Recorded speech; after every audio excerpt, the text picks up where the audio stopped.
ما شاء الله لا يسوق الخير الا الله. ازيكم يا حبايبي، عاملين ايه؟ يا رب تكونوا بخير. النهارده هنعمل مع بعض اكله من التراث القديم، اكله تقيله وجميله وهتعجبكم، وامكانياتها بسيطه وسهله.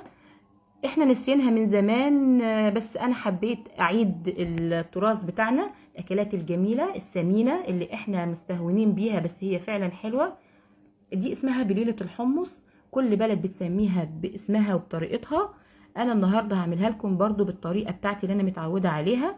ننزل بالمكونات بتاعتنا: نص كيلو من بليله الحمص انا منقعاها قبلها ب3 ساعات، نص كيلو من البصل، بتحب البصل، توم معلقه كبيره، ملح، كمون، بصل بودر، كزبره ناشفه، فلفل، توم بودر.